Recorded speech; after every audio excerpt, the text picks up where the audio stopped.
que les Français ont noté depuis la Première et Deuxième Guerre mondiale jusqu'aux années 57 et 60, les caractéristiques tribales et les conséquences que ça a bien pu avoir sur la population. Aujourd'hui, on est un et indivisible, on a les questions à se poser. Mais on est là sur les conséquences de la destruction ethnique et des chefferies. Déjà, au Cameroun, il y a des lois. Mais ces lois, on le sait, sont des facteurs créés par l'institution française. Les royaumes traditionnels sont une échelon organisation administrative au Cameroun.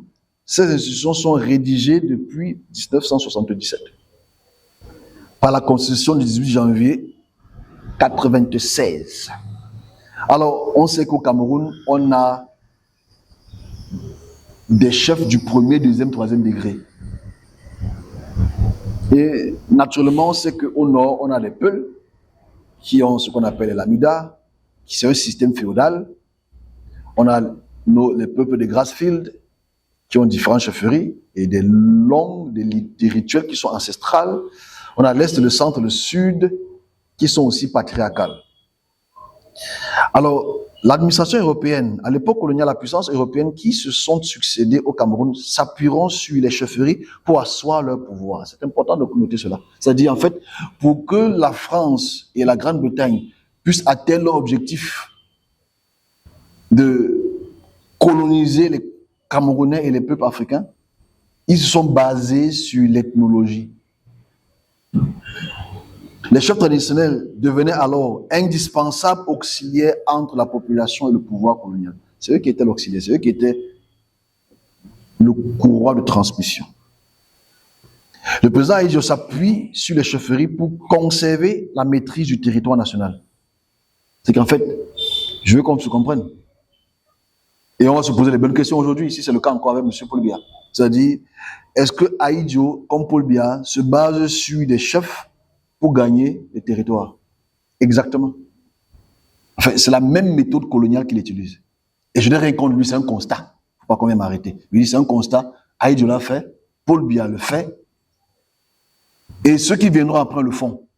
Mais la question est, est-ce que c'est la bonne structure politique? En 1977, toutefois, un nouveau statut est adopté qui transfère certains pouvoirs administratifs au maire, en vertu du décret du 15 juillet 1977. Ici, les chefs sont réduits à rien. Mais aujourd'hui, moi, la question qu'on doit se poser, comment voit-on notre chef du village? Comment voit-on notre chef tribal? Est-ce qu'ils sont dignes de gérer leur population?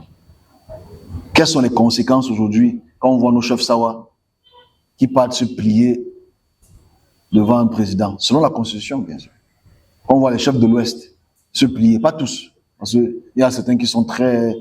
Et toute personne qui était un chef, qui se mettait contre l'autorité française, où les présidents étaient notamment retranchés. On sait que aujourd'hui, c'est le ministère de l'administration territoriale qui gère la chefferie. Mais le pouvoir de la chefferie a critiquement réduit. Parce qu'il ne sert plus à rien.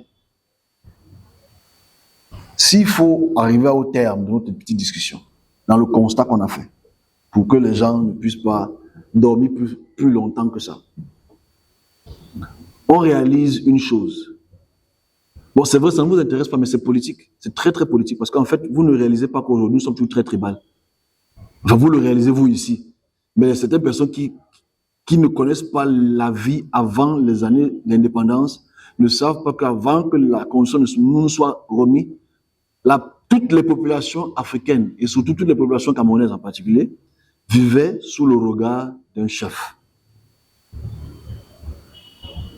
qui ont été catégorisés 3e, 2e et 1er degré. Aujourd'hui, on a encore des chefs à l'ouest, au nord, au littoral, on ne respecte pas trop, pour différentes raisons.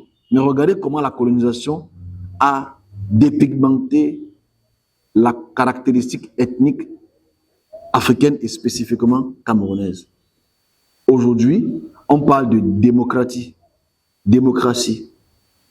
pouvoir pour le peuple, par le peuple, vote à suffrage universel, etc. Mais on se ment Parce qu'en fait, le vote est toujours, malheureusement, tribal. Et forcément, on le réalise, malheureusement, aujourd'hui, que le rapport de 57 se vit encore entre les peuples du sud, est du Cameroun, et les peuples du nord, qui veulent aussi avoir le pouvoir, selon les différentes conventions qu'ils ont même pu avoir des années avant les indépendances. Regardons les effets sur notre société actuelle. Et il faut qu'on aille dans la solution, la semaine prochaine, on va dans la solution. Mais il faut qu'on comprenne déjà que ça ne va pas. Parce que ce côté disloqué ne joue pas en notre faveur. Et s'il faut conclure, après cette lecture, parce que j'ai beaucoup lu, malheureusement, après cette lecture, qu'est-ce qui se passera? Vu qu'on est des tribus qui ont des chefs, mais qui sont entrés dans un membrement, pas démembrement, politique française, qui ne fonctionne pas chez nous. Qu'est-ce qui va se passer quand une autre puissance va vouloir nous imposer leur rythme qui n'est pas démocratique, qui n'est pas socialiste, mais qui est parti unique? Parce que si on va vers la Chine, c'est un parti unique. Et si on prend le modèle de la Chine, qu'est-ce qu'on fait du modèle de la démocratie? Parce que chaque pays qui domine un territoire induit la population à ce modèle économique et politique. Et que si aujourd'hui on a été induit dans le modèle économique et politique, surtout politique, français de la démocratie, 5e République, etc., qu'est-ce que nous allons devenir sous le diktat chinois? Est-ce qu'on sera toujours une démocratie? Ça, c'est la question qu'on ne veut pas comprendre. Parce qu'en fait, le service, lui, voit loin un problème que vous ne voyez pas de près. Parce que dans 10 ans, nous serons sous le diktat. Parce que vous savez une chose. Quand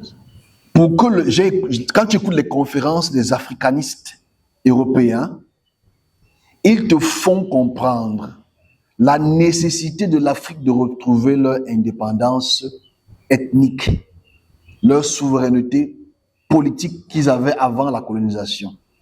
Mais quand tu prends ceux qui ont fait l'école française, ils veulent absolument se conformer aux normes européennes qui te disent qu'il faudrait que tu sois politiquement correct dans une démocratie. Sinon, on n'accepte pas. Tu es un dictateur. Paul Biya est un... Non, c'est ce qu'ils disent. Il n'a pas dit que c'est ce que je dis. Non, parce qu'il faut que, vous savez, on ramasse les gars maintenant n'importe comment. Je dis ce qu'ils disent. Que le dictateur Paul Biya règne pendant 43 ans. En fait, ils le disent ainsi parce qu'ils comparent leur modèle politique au sien. Ils ne peuvent pas dire ça du roi Charles. Parce que le roi Charles, c'est une monarchie. Ils ne vont pas insulter le roi Charles. Ils ne vont pas insulter le roi de Suède. Ils ne vont pas insulter le roi d'Espagne. Non. Parce que là-bas, ce n'est pas une démocratie. Mais ils ne parlent pas de ça. Mais dès que ça touche à la politique africaine, dès que tu dépasses tel nombre d'années, tu es un dictateur. Ils ne parlent pas des Émirats qui partagent sur le pétrole, pour lesquels eux, c'est de père en fils depuis des siècles. Ils ont peur d'appeler maintenant, s'ils disent plus dictateur, ils ne disent plus dictateur. Ils disent le président Singh. Mais il y a quelques années, il l'appelait dictateur. Ça change. En fait, la réalité est que c'est eux qui nous donnent la conduite à avoir politiquement. Et nous qui sommes faibles mentalement et moralement, on est obligé d'accepter donc, ok, il faut qu'on soit politiquement correct vis-à-vis d'eux. Et on accepte donc ce qu'on appelle la démocratie. Mais la question centrale, regardons depuis les indépendances, la démocratie a marché dans quel pays? C'est la question qu'on a se poser. On a été clair et net. Dans quel pays est-ce que la démocratie a marché sans qu'il y ait de heurts? It has not worked. Ça n'a pas marché parce que notre couche sociale africaine est multiethnique. Donc, la vraie question centrale, c'est que si on part maintenant progressivement vers un parti unique, comme celle du modèle chinois, comment est-ce que l'Afrique va vouloir gérer le parti unique du modèle chinois? Ça, c'est la question qu'on ne veut pas se la poser parce qu'on voit On voit, tous nos politiciens voient jusqu'au bout de leur narine. Ils ne voient pas très loin. Donc, le problème que le service Zoé essaye de résoudre avant que le problème ne soit encore disloqué. Parce qu'imaginez-vous demain que toute l'Afrique centrale, toute l'Afrique australe adopte le modèle du dictateur Poutine qui est là depuis 20 ans. Parce que Poutine, c'est un dictateur. On se comprend? Il est là depuis 20 ans, Poutine. On se comprend? Xi Jinping, 20 ans. Et il a été nommé à vie. Donc, il est président à vie.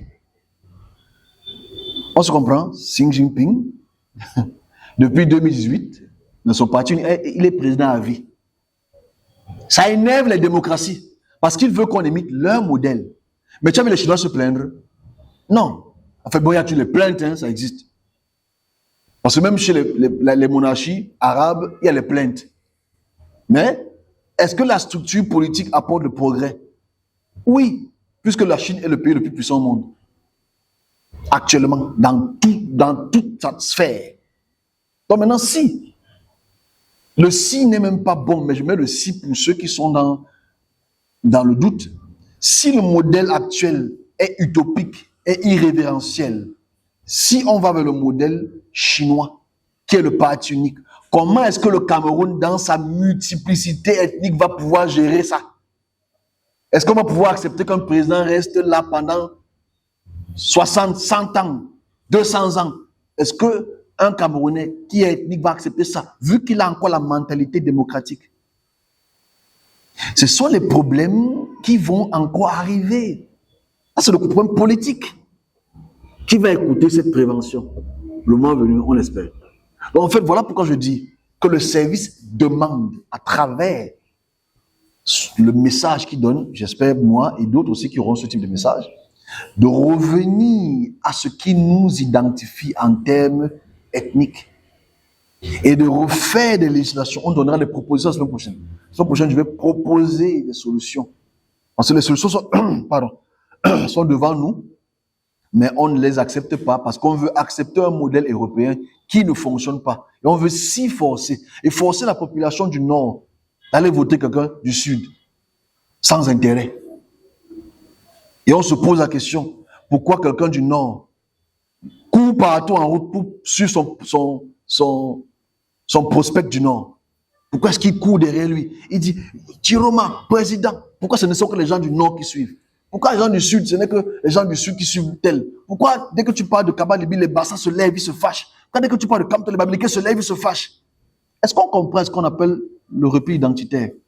Si ce repli identitaire est visible au Cameroun, comment est-ce qu'on peut en profiter pour en faire une harmonisation, pas une stigmatisation? Parce que dès que tu suis un Babiliké,